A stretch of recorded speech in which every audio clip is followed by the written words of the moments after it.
Alexander Selkirk, the man behind the story of Robinson Crusoe. Alexander Selkirk, born in 1676, was from a family of shoemakers. Like most people, his family naturally hoped that Selkirk would become a shoemaker when he grew up.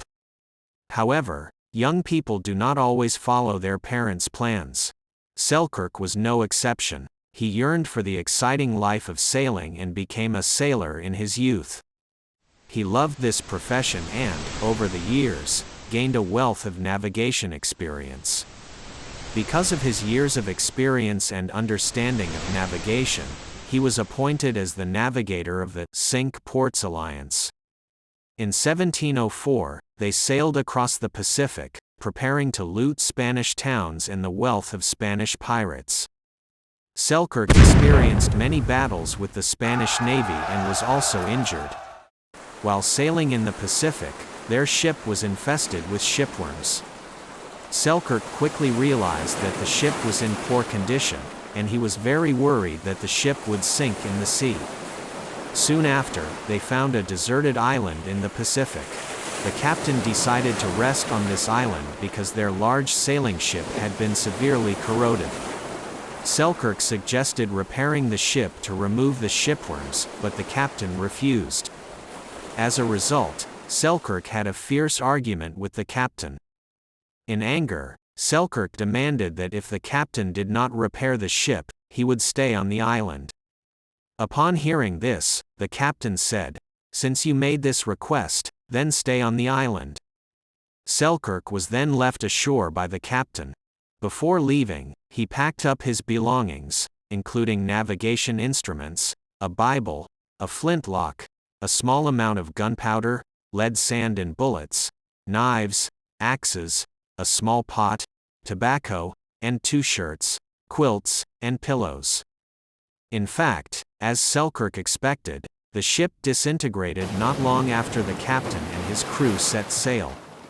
They were rescued by passing Spanish ships. The captain and the few survivors were imprisoned in Spanish prisons. From then on, Selkirk lived alone on the deserted island. At first, he did not enter the island. He thought it was just a prank. Maybe they would come back to pick him up in a few days, or they would meet other ships, so he didn't want to go deeper into the island, lest he miss the opportunity. Selkirk wandered on the coast, enduring loneliness and self-reproach. Fortunately, the shallows were full of lobsters, which were easy to catch. Selkirk felt that although it was remote, there was a lot of seafood, and the taste was good. He didn't have to do anything. He could just walk around and catch a bunch of big lobsters. Even without condiments, he could survive. As time passed, Selkirk's initial thoughts were shattered, because he discovered that the island he was now on did not even have a passing ship. Selkirk felt that he was going to die here in his life. He decided to walk towards the depths of the island. In the depths of the island, he found many wild goats. He began to hunt the goats with a gun and roast them to eat and make clothes from goat fur. After a few months, Selkirk found that the gunpowder and bullets were quickly used up. So, he began to use traps to catch goats. There were many goats on the island, which provided him with enough meat, and he ate well. Over the next few days, Selkirk began building a hut out of discarded planks of wood, rocks, and some nails. He continued to strengthen the hut and even built himself a kitchen. He found that although there was no one on the island, people in the past had brought cabbages, goats and cats to the island at some time, which gave him some comfort in his lonely life. The only thing that bothered him was the rats. The island was infested with rats. These rats smelled the food in Selkirk's house and came to his house in groups to cause damage.